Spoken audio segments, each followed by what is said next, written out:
Hello everyone, नमस्कार। Welcome to SK Patel IAS academy. ADO के इस कंप्लीट ऑनलाइन कोर्स में मैं बीके पटेल आप लोगों का फिर से वेलकम करता हूं। एडीओ के इस संपूर्ण पाठ्यक्रम के अंतर्गत हम ग्रामीण विकास के अंतर्गत जो यूनिट 5 है उसका अध्ययन कर रहे हैं। यूनिट 5 में उल्लेखित है राइट टू इन्फॉर्मेशन अर्थात सूचना का अधिकार अधिनियम 2005। ठीक है, तो पिछले क्लास से हम इसको अध्ययन करते हुए आ रहे हैं। पिछले क्लास में मैंने बताया था कि हम आरटीआई को 3 भागों में बांट करके अध्ययन कर रहे हैं।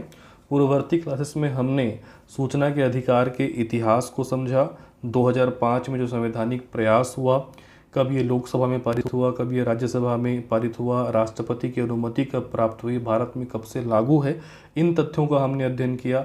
साथ ही साथ कितनी धाराएं हैं, अध्याय हैं, अनुसूचियां हैं, उसको हमने देखा और क्या उद्देश्य को लेकर के ये आरटीआई अधिनियम 2005 लाया गया था उसको हमने समझा। साथ ही साथ कौन से ऐसे अभिलेख हैं जिनको आप आरटीआई के तहत प्राप्त कर सकते हैं और कौन से ऐसे निषिद्ध अभिलेख हैं जिनको आरटीआई के दायरे से बाहर रखा गया है, या छत्तीसगढ़ गवर्नमेंट ने कौन कौन से संस्थानों को आरटीआई के दायरे से बाहर रखा गया है, उस सभी तथ्यों को हमने जो है वो आपका अध्ययन कर लिया है। तो इस आरटीआई एक्ट 2005 के अंतर्गत ये हमारा दूसरा लेक्चर है जिसमें आज हम सबसे महत्वपूर्ण हिस्से को पढ़ने वाले हैं।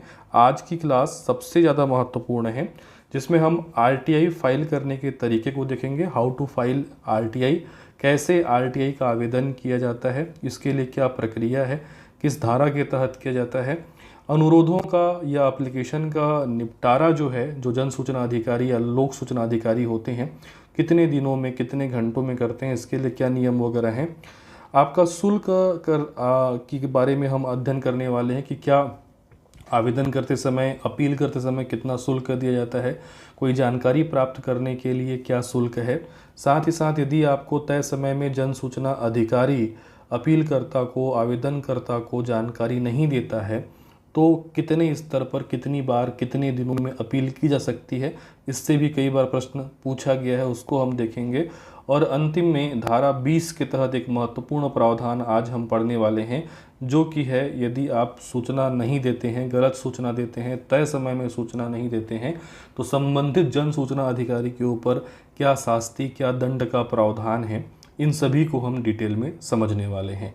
उसके बाद हमारी जो इसके अंतर्गत तीसरा लेक्चर होगा, जो आरटीआई के अंतर्गत अंतिम भाग होगा, उसमें हम केंद्रीय सूचना आयोग, राज्य सूचना आयोग और अधिनियम में जो बीच बीच में संशोधन लाए गए हैं, खास करके 2019 का संशोधन, उसको हम अंतिम भाग में चर्चा करेंगे। ठीक है, तो मैंने पिछले क्लास में बताया था, इस क्लास में मैं फिर से आपको बता दूं कि ये जो आपका आरटीआई एक्ट 2005 है, राइट टू इन्फॉर्मेशन एक्ट 2005 है, ये एडीओ के सिलेबस में तो है ही, साथ ही साथ जो आपका पीएससी के तहत सीएमओ का पेपर होता है उसमें भी ये आपका शामिल है। इससे पहले महिला बाल विकास सुपरवाइज़र का जो पेपर हुआ था उसमें भी ये शामिल है। सीजीपीएससी प्री में कॉन्स्टिट्यूशन के अंतर्गत इससे प्रश्न पूछे जाते हैं, एज वेल एज मेंस में अधिनियम के अंतर्गत इससे प्रश्न बनते हैं। तो आरटीआई एक ऐसा टॉपिक है जो विभिन्न एग्ज़ामों के लिए उपयोगी है। हर एग्ज़ाम में यहाँ से प्रश्न बनने की प्रबल संभावना रहती है और ये एक्ट है तो कोई तुक्केबाजी लगा करके तो आप इसका क्वेश्चन सॉल्व नहीं कर सकते। लेकिन इस एक्ट को यदि आपने एक बार अच्छे से इमेजिन करके समझ लिया तो दोबारा आपको इसको रिवीजन करने की भी आवश्यकता नहीं होगी। और आरटीआई से अगर किसी भी प्रकार के प्रश्न एग्ज़ाम में आपसे पूछे जाएंगे तो गलत होने की संभावना बहुत कम रहेगी। तो आज इस हिस्से को मैं जीवंत रूप में आपके सामने रखने वाला हूं कि एक्चुअल में होता क्या है, प्रक्रिया क्या है। थ्योरी के रूप में तो आप बहुत जगह पढ़े होंगे, पढ़ते होंगे।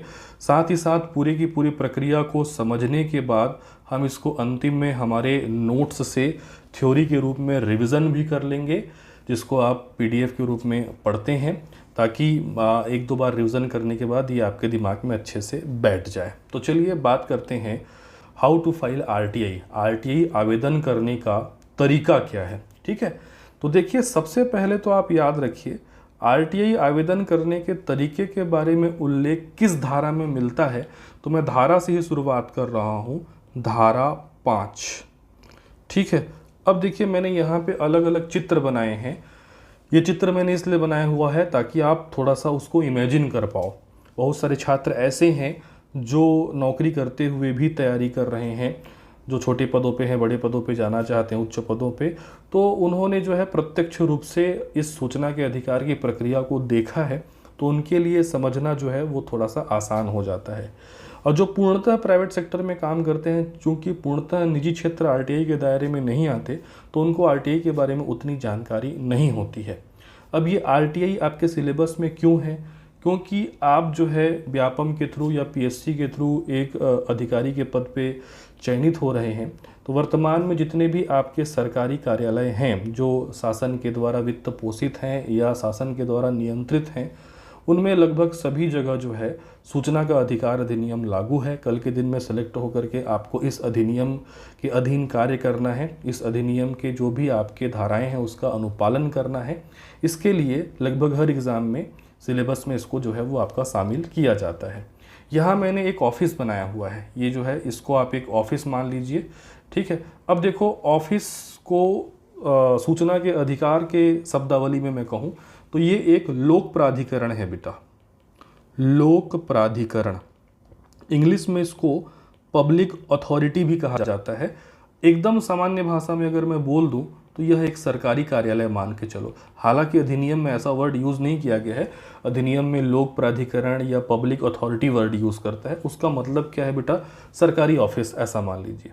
अब देखिए, हर सरकारी ऑफिस में बहुत सारे क्या होते हैं, आपके एम्प्लॉय होते हैं, लेकिन हर सरकारी ऑफिस में एक कार्यालय प्रमुख होता है, एक हेड होता है।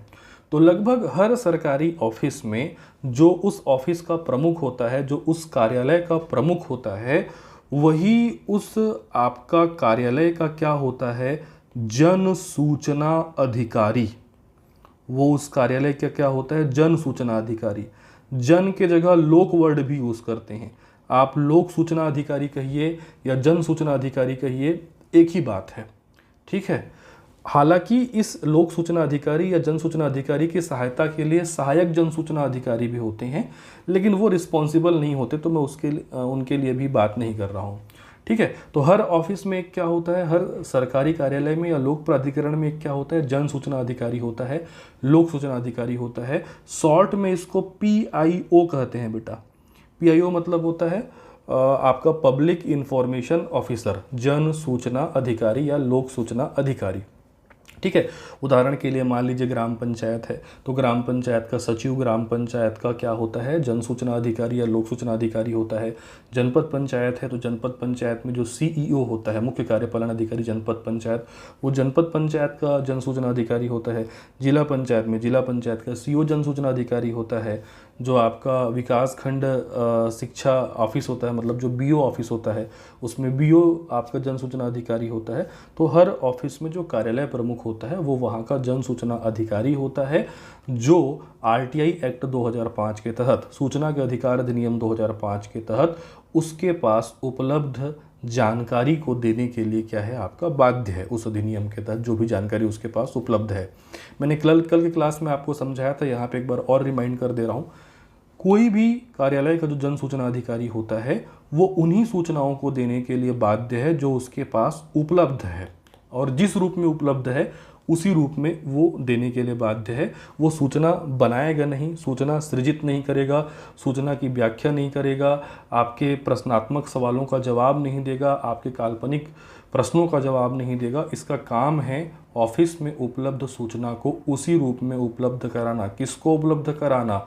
यहाँ पे एक मैंने जो ब्लैक मैन है इसको बना दिया है आवेदक, ठीक है। एक सामान्य व्यक्ति भी मान सकते हो, ठीक है। चूंकि इसने आवेदन लगाया है उस ऑफिस में तो इसको आप आवेदक भी मान सकते हो, ठीक है। तो कोई भी आवेदक या कोई भी व्यक्ति जो है आपका RTI के अधिनियम के धारा 5 के तहत किसी भी लोक प्राधिकरण से अर्थात सरकारी कार्यालय से जो है आपका क्या मांग सकता है? सूचना या जानकारी मांग सकता है। और इस सूचना या जानकारी को प्रदान करने का आपका उत्तरदायित्व किसका होता है? उस ऑफिस के जन सूचना अधिकारी, लोक सूचना अधिकारी या PIO का। तो इन साहब को PIO मान लीजिए, इन साहब को एक सामान्य नागरिक मान लीजिए, व्यक्ति मान लीजिए, जिनको उस ऑफिस से क्या प्राप्त करना है? सूचना प्राप्त करना है। तो किसी भी कार्यालय से, किसी भी लोक प्राधिकरण से किसी इच्छुक व्यक्ति या आवेदक को सूचना प्राप्त करने के लिए वह व्यक्ति हिंदी में, अंग्रेजी में अथवा उस क्षेत्र की सामान्य राजभाषा में जो है आवेदन पत्र प्रस्तुत कर सकता है। जैसे छत्तीसगढ़ में रहते हैं तो आप छत्तीसगढ़ी भाषा में लिख सकते हैं, उड़ीसा में रहते हैं तो उड़िया भाषा में लिख सकते हैं, नहीं तो हिंदी अंग्रेजी में लिख सकते हैं। आवेदन पत्र एक निर्धारित प्रारूप में प्रस्तुत किया जा सकता है। ये देखिए एप्लीकेशन फॉर्म मैंने यहाँ पे बनाया हुआ है। जरूरी नहीं कि जिस प्रारूप में है उसी प्रारूप में आप लिखें। वो व्यक्ति एक A4 या किसी भी प्रकार के सादे कागज में भी आवेदन दे सकता है। जरूरी नहीं कि जो निर्धारित प्रारूप है उसी में लिखे, ठीक है। तो निर्धारित प्रारूप में या सादे कागज में जो है आपका वह उस लोक प्राधिकरण में या उस ऑफिस में कोई भी सूचना प्राप्त करने के लिए क्या दे सकता है, आवेदन दे सकता है। जरूरी नहीं कि आवेदन प्रत्यक्ष तौर पे व्यक्तिगत जाकर के दिया जाए, वो व्यक्तिगत भी उस ऑफिस में जाकर के दे सकता है, वो मेल भी कर सकता है, वो डाक के माध्यम से भी भेज सकता है, ठीक है। तो डाक, मेल या व्यक्तिगत तौर पे वो जाकर के उस आवेदन को जमा कर सकता है। कोई भी आवेदन जो है वो आपका निःशुल्क नहीं होगा, उसके साथ 10 रुपये का एक शुल्क जमा करना पड़ता है। कितने रुपए का शुल्क देना पड़ता है? 10 रुपये का शुल्क देना पड़ता है।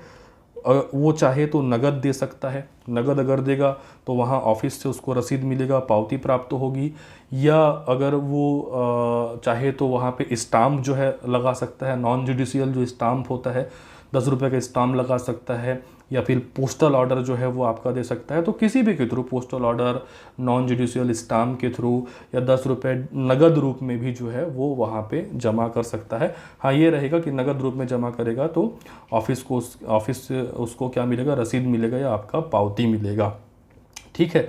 यहाँ पे एक चीज़ आप याद रखेंगे कि ये केवल आवेदन का शुल्क है बेटा। अब वहाँ से जो जानकारी उसको लेना है, मान लो वो जितने पेज का होगा, जिस रूप में होगा, उसके लिए उसको अलग शुल्क देना पड़ेगा। ये केवल आवेदन शुल्क है 10 रुपये, ठीक है। इसमें एक बात और याद रखेंगे, यदि व्यक्ति जो है अगर मान लीजिए गरीबी रेखा से नीचे जीवन यापन करने वाला व्यक्ति है तो उस व्यक्ति को आवेदन करते समय कोई भी शुल्क देना नहीं पड़ेगा, लेकिन साथ में उसको अपनी गरीबी रेखा का प्रमाण पत्र वहाँ पे प्रस्तुत करना पड़ेगा, ठीक है। गरीबी रेखा से नीचे जीवन यापन करने वाले जो व्यक्ति होते हैं उनको आवेदन करते समय या फिर आगे अपील वगैरह भी करते समय जो आवेदन शुल्क होता है वो देना नहीं पड़ता। ध्यान रखिएगा, मैं आवेदन शुल्क या अपील शुल्क की बात कर रहा हूँ। क्वेश्चन कई प्रकार से घुमा के पूछता है।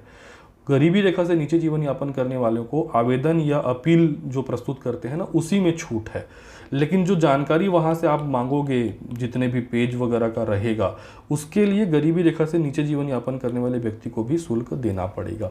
उनको केवल किस में छूट है? आवेदन शुल्क में क्या है, आपका छूट है, ठीक है। मोटा मोटा ये समझ गए। एक बार मैं फिर से आपको बता दे रहा हूँ, RTI की धारा 5 के तहत प्रत्येक सरकारी कार्यालय में या लोक प्राधिकरण में या पब्लिक अथॉरिटी में एक लोक सूचना अधिकारी, जन सूचना अधिकारी होता है, जिसको PIO भी कहा जाता है। इसकी सहायता के लिए सहायक जन सूचना अधिकारी भी होते हैं, लेकिन वो केवल सहायता के लिए होते हैं। मेन सूचना प्रदान करने का रिस्पॉन्सिबिलिटी किसका होता है? लोक सूचना अधिकारी या जन सूचना अधिकारी का होता है, जैसा मैंने एग्जाम्पल दिया था अलग अलग ऑफिस में, ठीक है। तो कोई भी सामान्य व्यक्ति या आवेदक को किसी कार्यालय से सूचना प्राप्त करने के लिए वह व्यक्ति हिंदी, अंग्रेजी या उस क्षेत्र की क्षेत्रीय भाषा में एक आवेदन प्रस्तुत कर सकता है। निर्धारित प्रारूप में आवेदन रहता है, उसमें भी प्रस्तुत कर सकता है, सादे कागज में भी वो प्रस्तुत कर सकता है, डायरेक्ट उस ऑफिस में जाकर के आवेदन दे सकता है, डाक के माध्यम से दे सकता है, मेल के माध्यम से दे सकता है। साथ में उसको 10 रुपये शुल्क देना पड़ेगा। नगद देगा तो ऑफिस से उसको पावती मिलेगी। अगर यदि मान लीजिए वो डाक के माध्यम से भेजता है तो उसको 10 रुपये का एक स्टाम्प अटैच करना पड़ेगा या पोस्टल ऑर्डर वगैरह देना पड़ेगा। यदि व्यक्ति गरीबी रेखा से नीचे बिलोंग करता है तो उसको आवेदन शुल्क नहीं देना पड़ेगा, बशर्ते गरीबी का प्रमाण पत्र जो है उसको देना पड़ेगा, ठीक है। इतनी बात जो है वो आपका समझ में आ गई, ठीक।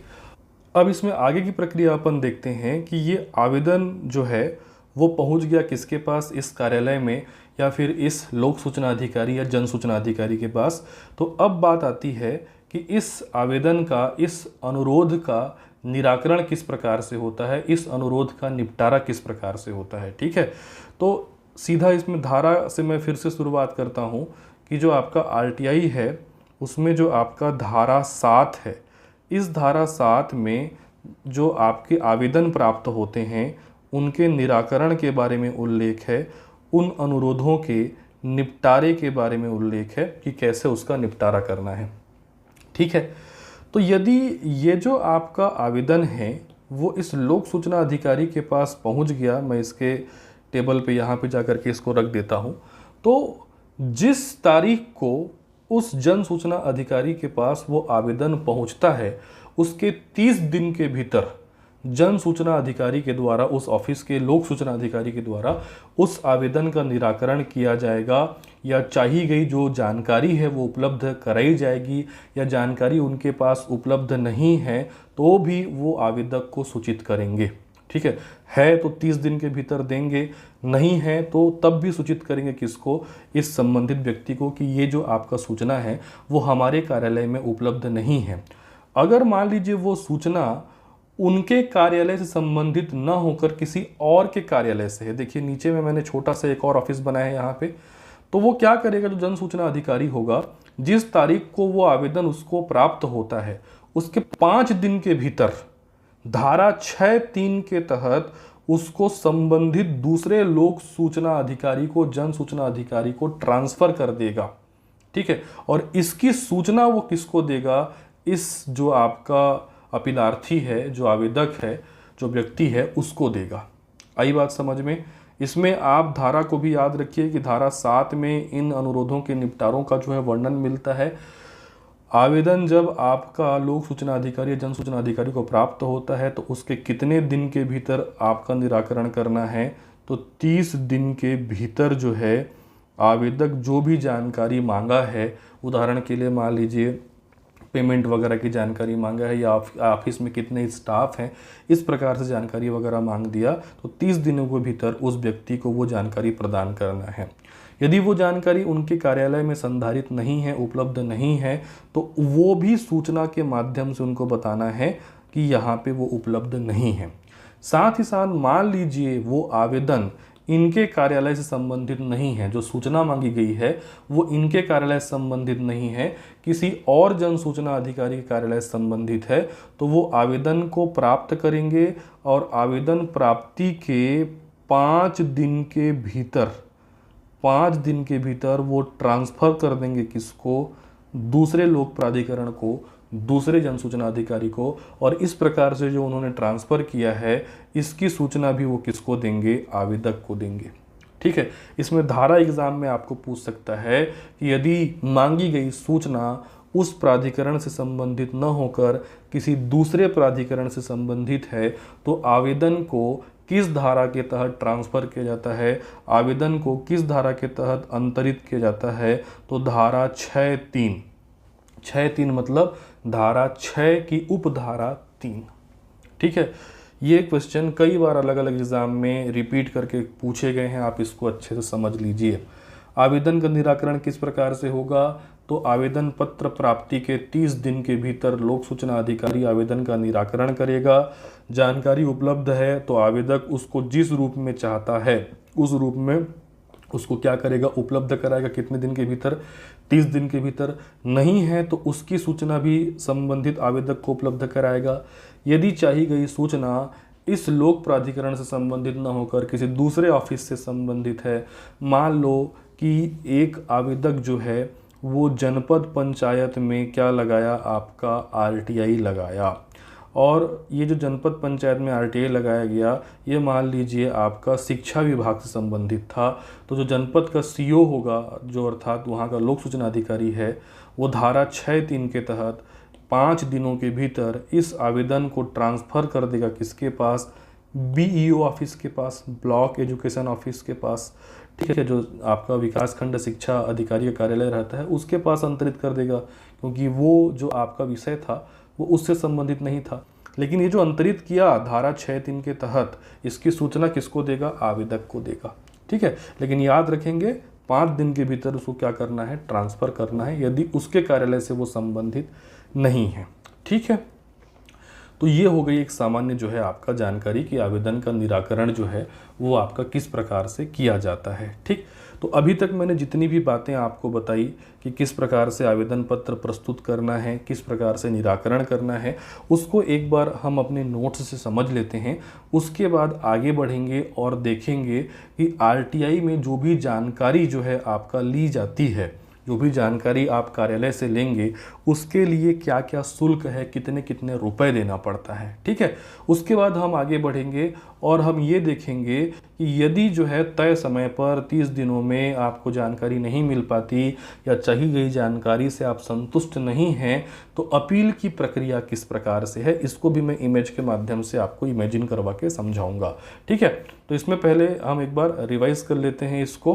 तो आरटीआई फाइल करने का या आरटीआई आवेदन करने का तरीका क्या है, एक बार देख लीजिए। अधिनियम का पालन सुनिश्चित करने के लिए अधिनियम की धारा 5, मैंने बताया था धारा 5 के तहत प्रत्येक कार्यालय में या विभाग में क्या होते हैं, लोक सूचना अधिकारी या जन सूचना अधिकारी या पीआईओ पब्लिक इंफॉर्मेशन ऑफिसर तथा सहायक लोक सूचना अधिकारी नामांकित किए गए हैं।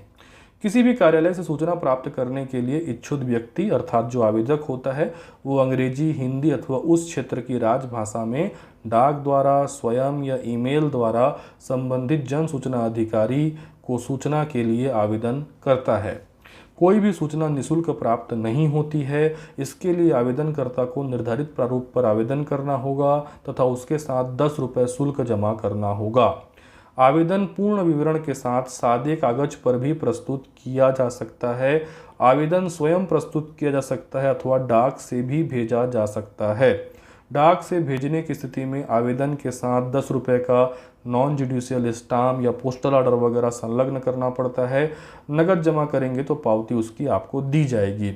यदि गरीबी रेखा से नीचे जीवन यापन करने वाले व्यक्ति जो है आवेदन करते हैं तो उससे कोई भी फीस मूल आवेदन करते समय या कल के दिन में अपील वगैरह करते समय भी नहीं ली जाएगी। यहाँ पे मैं फिर से बता दूँ, जो आपका शुल्क में छूट है वो आवेदन करने के लिए या अपील करने के लिए है। चाहिए गई जानकारी जो मिलेगी उसमें छूट नहीं होती है। ठीक है, अब अपन बात कर लेते हैं आवेदन का निराकरण या अनुरोध का निपटारा। तो आवेदन का निराकरण या अनुरोध के निपटारे के बारे में उल्लेख है धारा 7 में।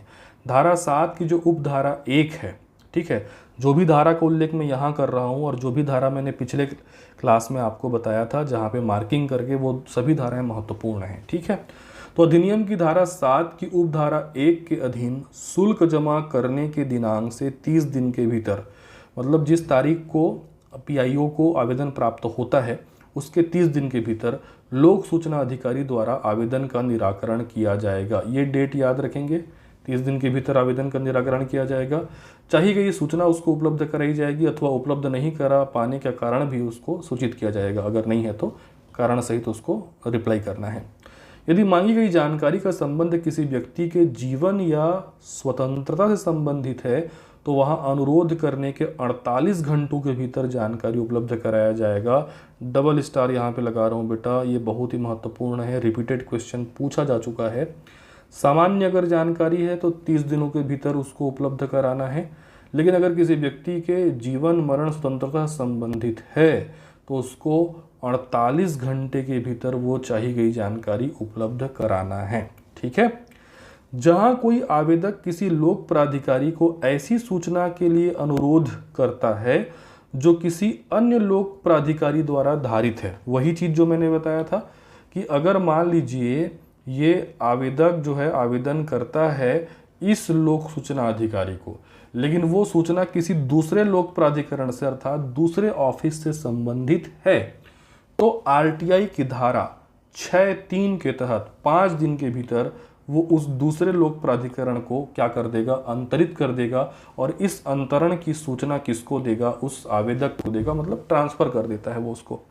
मान लो मैं फॉर एग्जांपल के लिए मैं जो है आपका एक पुलिस विभाग का जो है आपका मान लीजिए थानेदार हो, टीआई हो, मेरे पास मान लीजिए पंचायत विभाग का आवेदन आता है, तो पंचायत विभाग तो मेरा है नहीं, तो मैं क्या करूँगा, आरटीआई की धारा 6(3) के तहत मेरे को आवेदन प्राप्ति की तिथि से 5 दिन के भीतर उसको संबंधित जो पंचायत रहेगा वहाँ पे क्या कर दूंगा, अंतरित कर दूंगा। और ऐसा करने की सूचना मैं किसको दे दूंगा, उस आवेदक को दे दूंगा। वही चीज़ यहाँ पे लिखा गया है, थोड़ा सा जटिल लिखा हुआ है, एक बार पढ़ लीजिए कि जिसकी विषय वस्तु किसी अन्य लोक प्राधिकारी के कृत्यों से अधिक निकट रूप से संबंधित है, वहाँ वह लोक प्राधिकारी जिसको ऐसा आवेदन किया जाता है वह धारा 6(3) के तहत ऐसे आवेदन या उसके ऐसे भाग को जो समुचित हो उस अन्य लोक प्राधिकारी को अंतरित करेगा और ऐसे अंतरण के बारे में आवेदक को सूचना देगा, मतलब ट्रांसफ़र कर देगा वहाँ पे, और उसकी जानकारी किसको देगा? आवेदक को भी देगा। परंतु यह कि इस उपधारा के अनुसरण में किसी आवेदन का अंतरण यथा साध्य शीघ्रता से किया जाएगा, किंतु किसी भी दशा में आवेदन प्राप्ति की तारीख से 5 दिनों के पश्चात नहीं किया जाएगा। लिखा है जटिल, इसका मतलब यही है कि आपको अंतरण कितने दिन के भीतर करना है भाई? 5 दिन के भीतर करना है। आपको मिला, मुझे लगा ये पंचायत विभाग का है, तो मेरे पास 5 दिन समय है उसको पंचायत विभाग में भेजने के लिए, तो 5 दिन से डिले नहीं करना है अगर दूसरे विभाग से संबंधित है तो ये हो गया आपका अनुरोध का निपटारा किस प्रकार से होता है। अब अपन बात कर लेते हैं भाई फीस वगैरह की, शुल्क वगैरह के बारे में।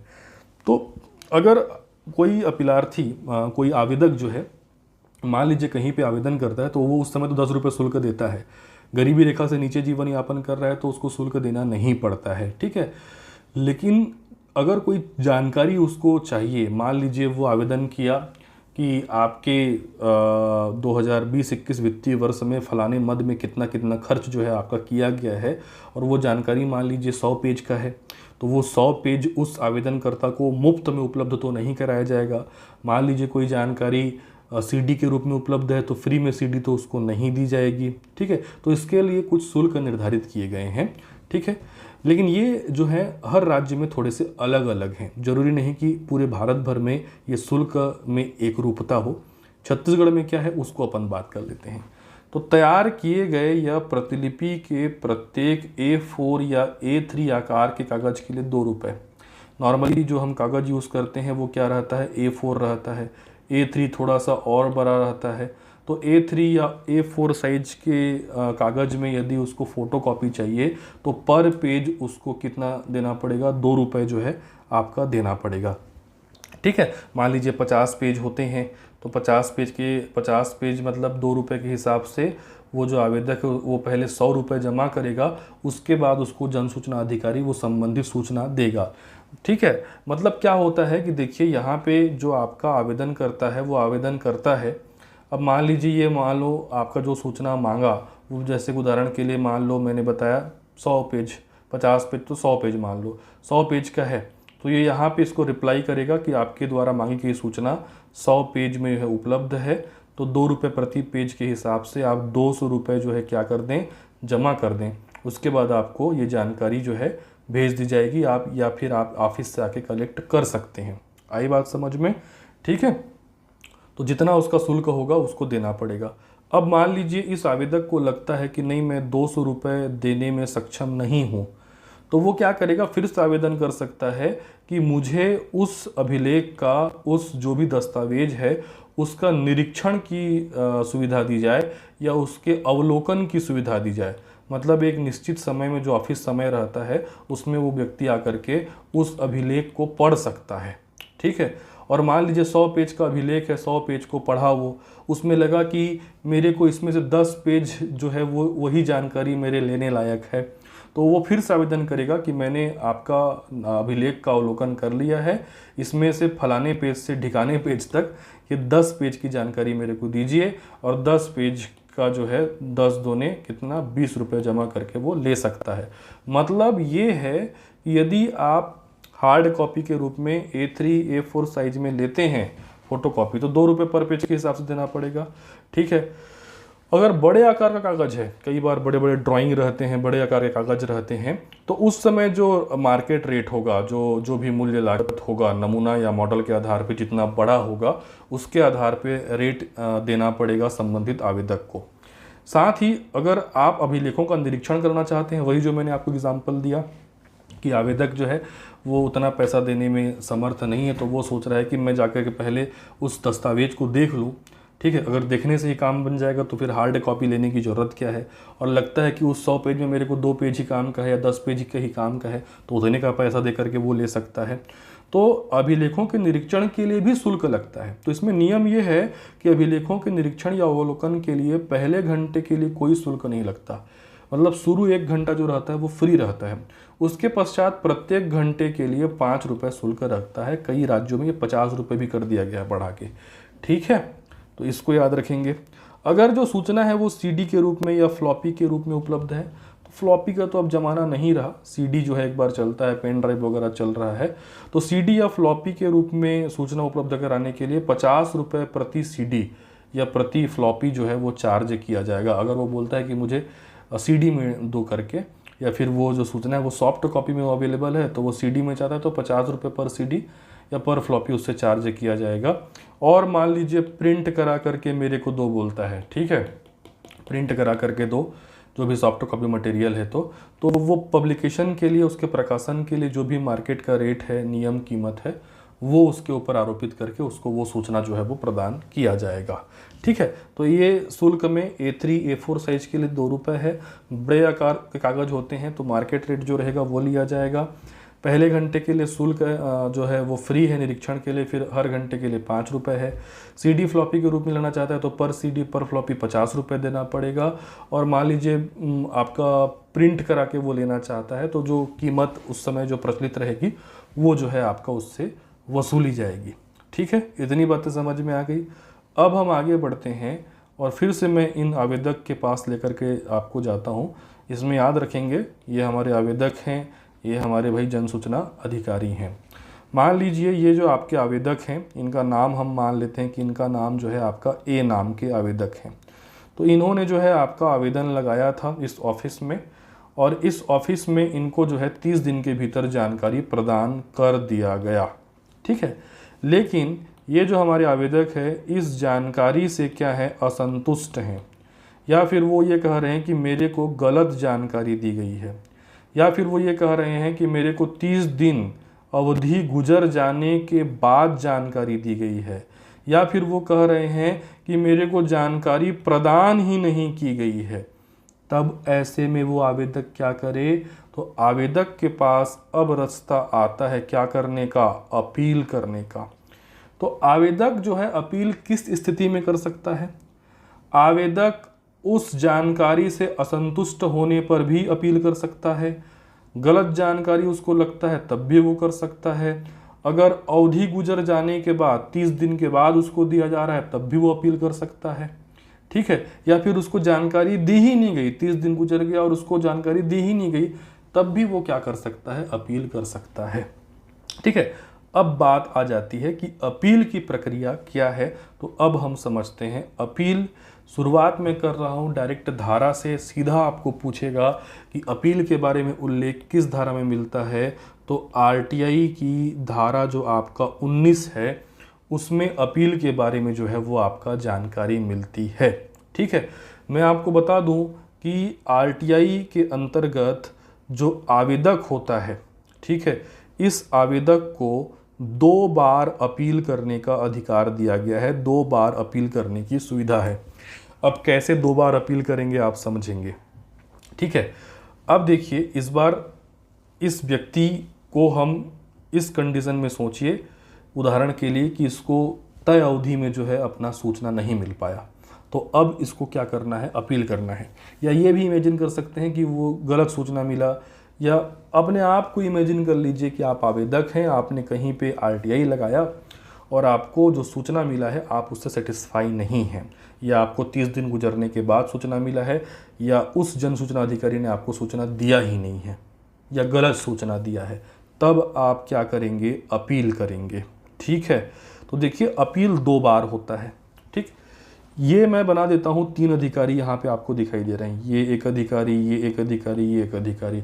इनसे मैं आपको परिचित करा देता हूँ। तो सबसे नीचे जो दिखाई दे रहे हैं ये हैं हमारे जन सूचना अधिकारी। ये वही जन सूचना अधिकारी हैं जिनके पास आपने क्या दिया था, आवेदन दिया था। जन सूचना अधिकारी कहिए, लोक सूचना अधिकारी कहिए, या क्या कहिए इसको शॉर्ट में PIO कहिए। इनके पास आपने आवेदन दिया था, तो इन्होंने 30 दिन के भीतर सूचना दिया होगा आपको, वो सूचना आपको पसंद नहीं आया होगा या गलत होगा, या 30 दिन गुजर जाने के बाद दिया होगा या दिया ही नहीं होगा, तभी आप क्या कर रहे हैं भाई, अपील कर रहे हैं। अब देखिए हर जन सूचना अधिकारी के ऊपर, हर जन सूचना अधिकारी के ऊपर एक बड़ा अधिकारी होता है ना। भाई हायरार्की एक रहती है, एक प्रोटोकॉल रहता है, हर अधिकारी के ऊपर एक क्या रहता है, बड़ा अधिकारी रहता है। तो हर अधिकारी के ऊपर जो विभागीय बड़ा अधिकारी रहता है, ठीक है, वो आरटीआई के अंतर्गत प्रथम अपीलीय अधिकारी कहलाता है। मैं थोड़ा उदाहरण के साथ आपको समझा रहा हूँ बेटा।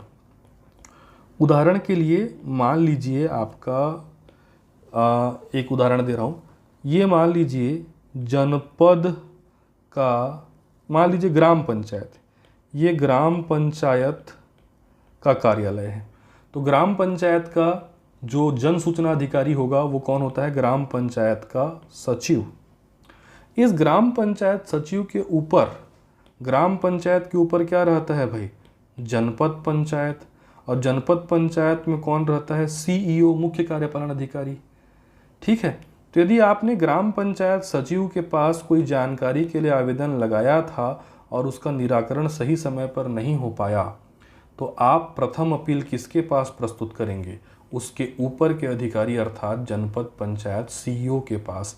तो ये क्या कहलाएगा, उस विभाग का प्रथम अपीलीय अधिकारी। मतलब ये ग्राम पंचायत सचिव से ऊपर का पद है। इसी को दूसरे अर्थों में समझा रहा हूँ। यदि मान लीजिए आपने आवेदन लगाया जनपद पंचायत के सीईओ के पास, ठीक है, तो जनपद पंचायत का सीईओ उस समय जनपद के लिए क्या है, जन सूचना अधिकारी। अब इसके पास आपने आवेदन लगाया था, 30 दिन में इसने जानकारी नहीं दिया, गलत जानकारी दिया, या वो आप उससे संतुष्ट नहीं है, तो जनपद सीईओ से ऊपर का अधिकारी कौन होता है, जिला पंचायत का सीईओ। तो इस कंडीशन में अपीलीय अधिकारी कौन हो जाएगा, जिला पंचायत का सीईओ। मतलब अब आप अपील किसके पास लगाएंगे, जिला पंचायत के सीईओ के पास। विभाग बदलेगा बेटा, अपीलीय अधिकारी बदल जाएगा। शिक्षा विभाग का एग्जाम्पल दे रहा हूँ। एक जो ब्लॉक होता है ना, उस ब्लॉक विकास खंड शिक्षा अधिकारी होता है बीईओ, ये हेड होता है, ब्लॉक एजुकेशन ऑफिसर।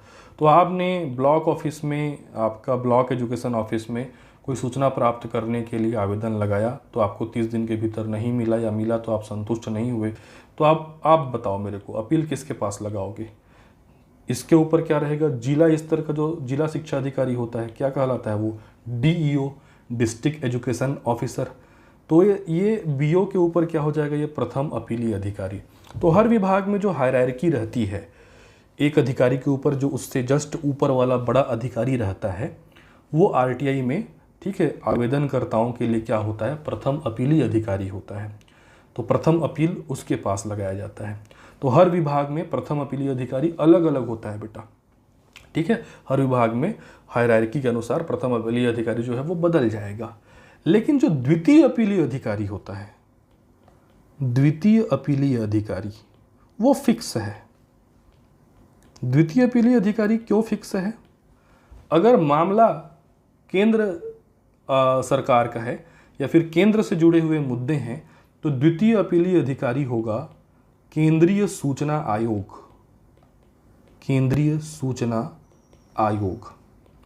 और यदि मामला राज्य सरकार से जुड़ा हुआ है, राज्य सरकार के मुद्दे हैं, तो द्वितीय अपीलीय अधिकारी होगा राज्य सूचना आयोग। समझ रहे हैं बात को, ठीक है। तो द्वितीय अपीलीय अधिकारी सीधे सीधे मान लीजिए होता है सूचना आयोग। अब सूचना आयोग, केंद्रीय सूचना आयोग क्या है, राज्य सूचना आयोग क्या है, इसको मैं वैसे भी अगले लेक्चर में आपको डिटेल समझाने वाला हूँ। फिलहाल आप ये जान लीजिए कि द्वितीय अपील ही अंतिम अपील है। 2 बार ही आप अपील कर सकते हैं। एक अपील उसके बड़े वाले अधिकारी के पास करेंगे, वो कहलाता है प्रथम अपीलीय अधिकारी। और इसके निर्णय से भी यदि आप संतुष्ट नहीं होते हैं, तो आप द्वितीय अपील, जो कि अंतिम अपील है, वो करेंगे सूचना आयोग में सीधे सीधे। मैंने कहा वो मुद्दे पे डिपेंड करता है, केंद्रीय सूचना आयोग में आप अपील करेंगे या फिर राज्य सूचना आयोग में, वो किसका मुद्दा है, किसका विषय है, उसके आधार पे करेंगे। अब इस सूचना आयोग में कौन होते हैं भाई, इस सूचना आयोग का जो मेन होता है वो होता है मुख्य सूचना आयुक्त। मुख्य सूचना आयुक्त, शॉर्ट में इसको CIC कहते हैं, चीफ इंफॉर्मेशन कमिश्नर।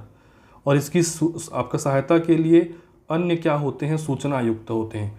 केंद्रीय सूचना आयोग में भी मुख्य सूचना आयुक्त होते हैं और बाकी अन्य सूचना आयुक्त होते हैं।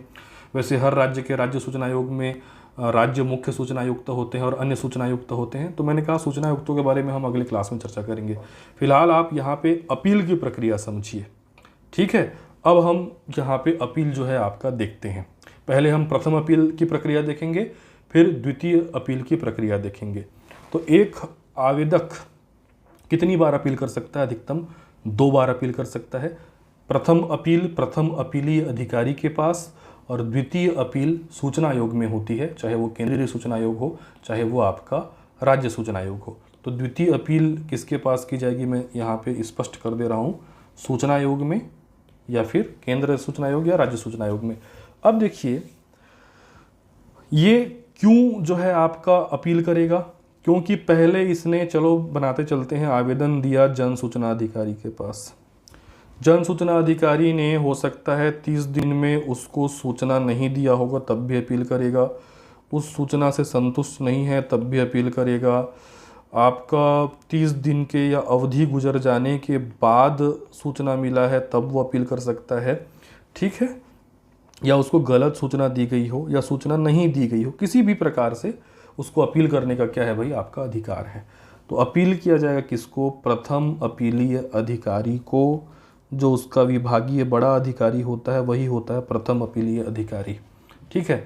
तो सूचना मांगने के लिए अलग आवेदन किया गया था, प्रथम अपील के लिए एक अलग आवेदन किया जाएगा। ये आवेदन अब जन सूचना अधिकारी के नाम पे ना होकर के ये आवेदन किसके नाम पे होगा? प्रथम अपीलीय अधिकारी के नाम पे। एग्जाम्पल लेकर के बता रहा हूँ, मान लीजिए जनपद पंचायत के सीईओ किसी भी जनपद में उसने क्या लगाया था? आरटीआई लगाया था, 30 दिन के भीतर उसका निराकरण नहीं हुआ, तब अब ये प्रथम अपील आवेदन प्रस्तुत करेगा किसके पास?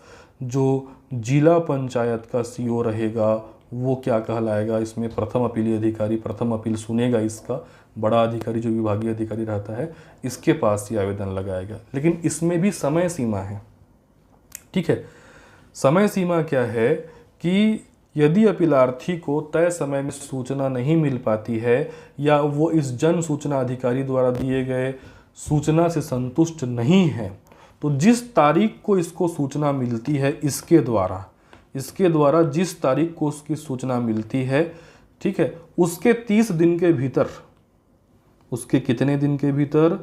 उसके 30 डेज के भीतर, 30 दिन के भीतर वो प्रथम अपील प्रस्तुत कर सकता है वो आवेदक।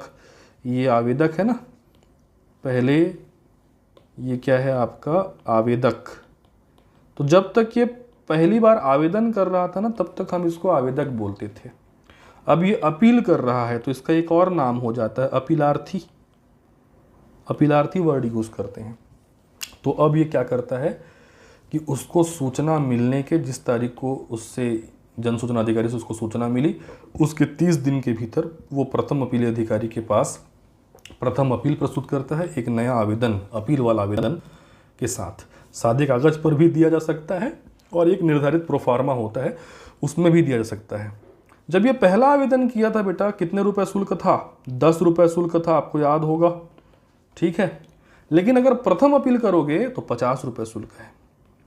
प्रथम अपील के लिए कितना रुपए शुल्क देना पड़ता है? 50 रुपए शुल्क देना पड़ता है। नगद भी जमा कर सकते हो, उसकी पावती आपको मिलेगी। अगर आप डाक के माध्यम से दे रहे हो तो आप नॉन जुडिशियल स्टाम्प 50 रुपये का अटैच करो या पोस्टल ऑर्डर वगैरह दो, ठीक है। तो प्रथम अपील में 50 रुपये शुल्क है, याद रखेंगे। आवेदन में 10 रुपये शुल्क रहता है, पहली बार जो आवेदन देते हैं उसमें। लेकिन अगर पहला अपील करते हो तो 50 रुपये शुल्क है। सेम वही बात आएगी यहाँ पे। अगर गरीबी रेखा से नीचे जीवन यापन करने वाला व्यक्ति है तो वो आवेदन में भी छूट मिला था उसको, अपील में भी 50 रुपये देना नहीं पड़ेगा, बशर्ते उसको प्रमाण पत्र वहाँ पे अटैच करना पड़ेगा गरीबी रेखा का, ठीक। अब अपन ये मान लेते हैं कि ये आवेदन पहुँच गया किसके पास? इस हमारे जिला सीईओ के पास, प्रथम अपील अधिकारी के पास ये आवेदन पहुँच गया, ठीक है। अब बात आती है कि ये जो हमारे प्रथम अपीलीय अधिकारी हैं वो इस आवेदन का निराकरण कितने दिन के भीतर करेंगे? मैं आवेदन को फिर से यहाँ रख दे रहा हूँ, ठीक है। तो ये जो आवेदन है, ये देखिए, पहले क्या था, सामान्य रूप में जब जन सूचना अधिकारी के पास कोई आवेदन आता था तो वो उस आवेदन का निराकरण 30 दिन के भीतर में उनको करना रहता था। अगर प्रथम अपील का आवेदन आएगा किसी भी अधिकारी के पास तो उस आवेदन का निराकरण, प्रथम अपील का निराकरण वो 30 दिन में करेंगे या मैक्सिमम 45 दिन में करेंगे।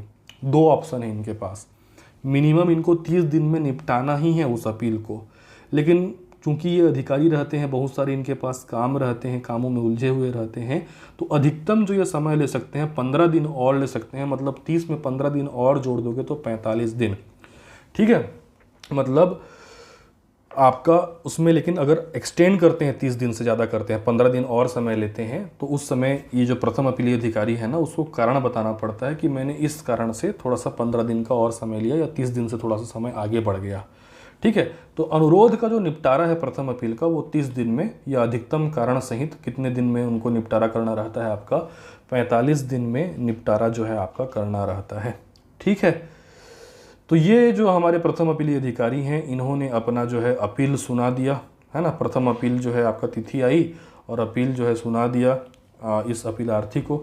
अब अपीलार्थी जो हैं या जो ये जो आवेदक हैं, ये इनके निर्णय से भी संतुष्ट नहीं हुए, तो अब अगला अपील वो किसके पास करेंगे, द्वितीय अपील करेंगे सूचना आयोग में। हम यहाँ पे एग्जाम्पल ले रहे हैं किसका, आपका राज्य सूचना आयोग का उदाहरण मान लेते हैं, राज्य का मैटर है।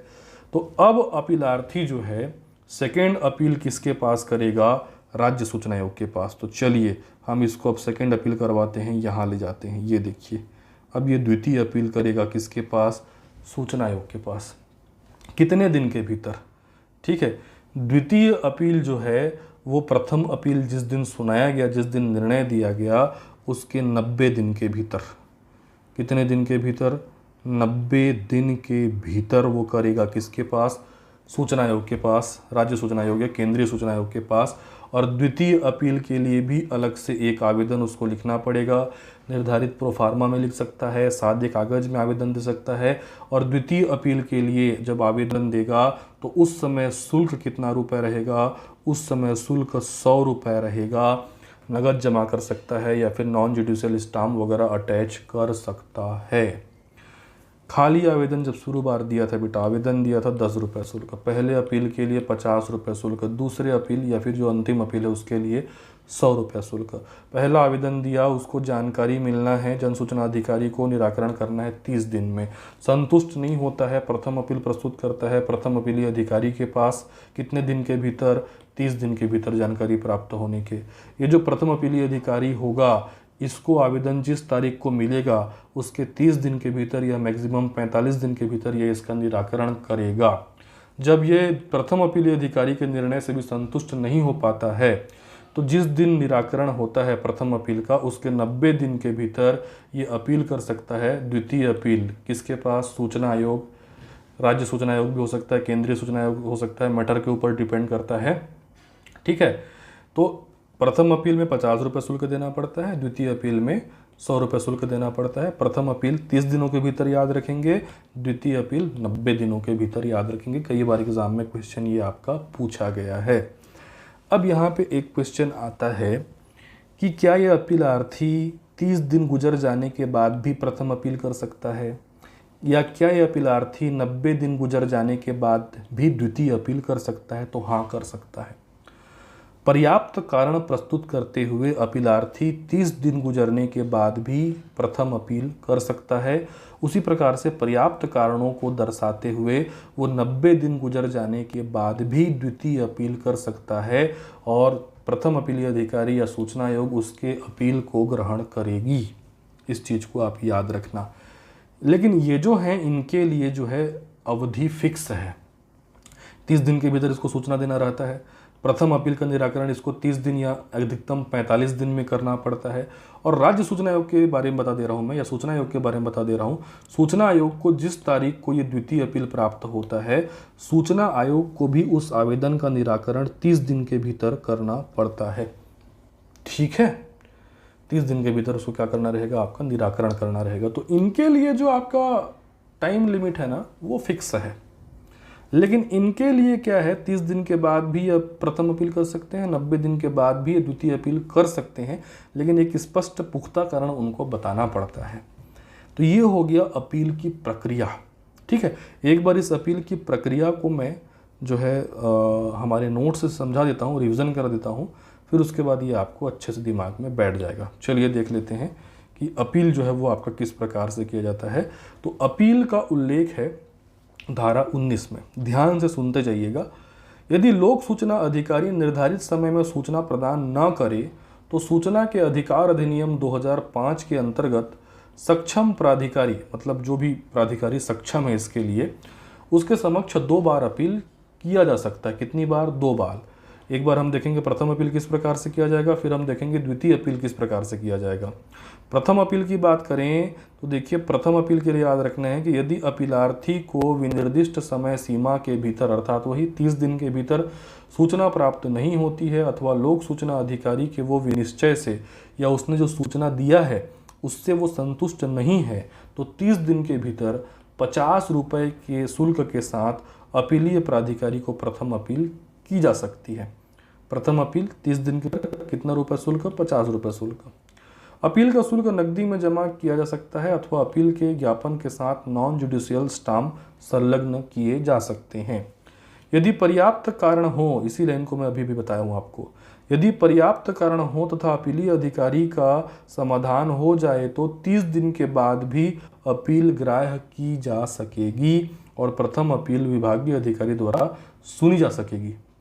अगर वो पर्याप्त कारण पेश करता है कि मान लीजिए मेरा तबीयत वगैरह खराब हो गया या जो भी जिसके चलते मैं सही समय पे प्रथम अपील प्रस्तुत नहीं कर पाया, तो वहाँ पे उसका प्रथम अपील लेना पड़ेगा, 30 दिन के बाद भी लेना पड़ेगा।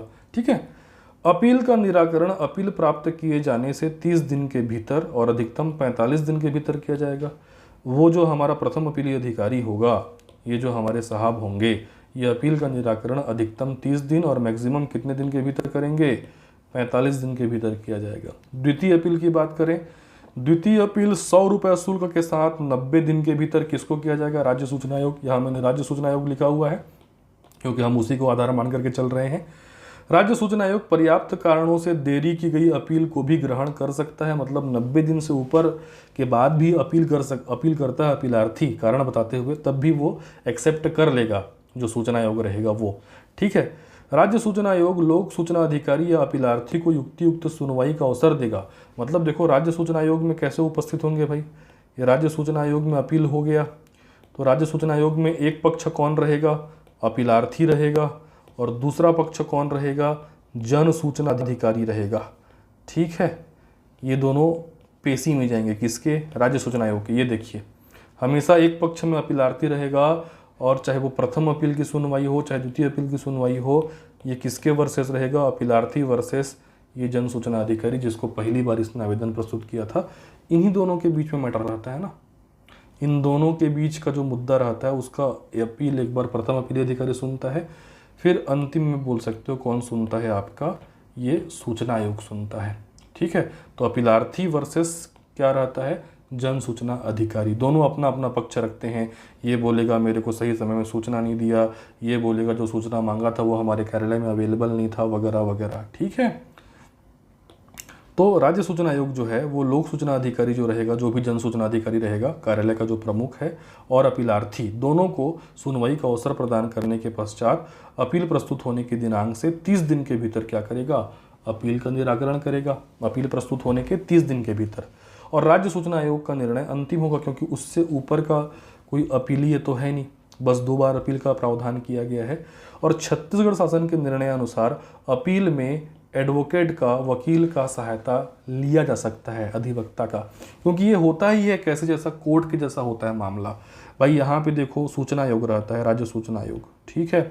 ये देखिए, मान लीजिए ये राज्य सूचना आयोग है, एक तरफ है अपीलार्थी, एक तरफ है जन सूचना अधिकारी, दोनों में बहस चलता है।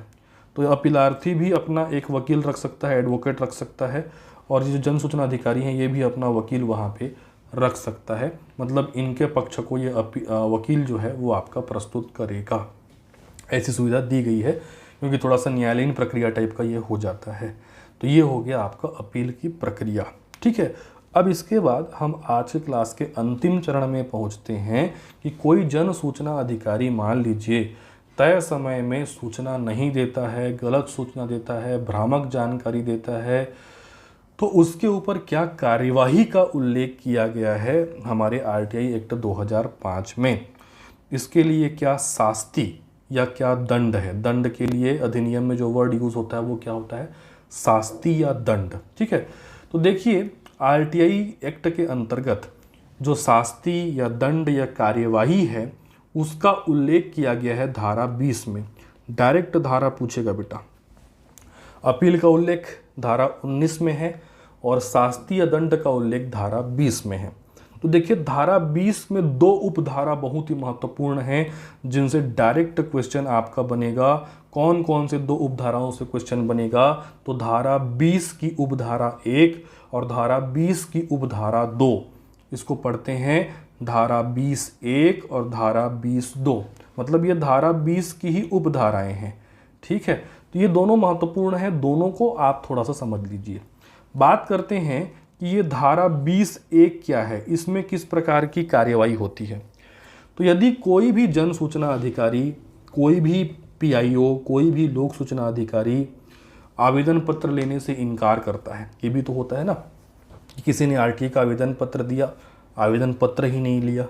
ठीक है, या देखो आवेदन पत्र लेने से इनकार करता है या जो विनिर्दिष्ट समय है 30 दिन के भीतर वो सूचना प्रदान आपका नहीं करता है, जानबूझकर गलत सूचना देता है, अपूर्ण सूचना देता है, जो सूचना दिया जाना है उसको नष्ट कर देता है, मतलब किसी भी प्रकार से अगर वो बाधा डालता है तो जितने दिन तक वो सूचना नहीं देता, जिस दिन से आवेदनकर्ता ने उसको आवेदन प्रस्तुत किया और जब तक वो उसको सूचना उपलब्ध नहीं कराता है तब तक के प्रतिदिन के लिए 250 रुपये अर्थदंड का प्रावधान है।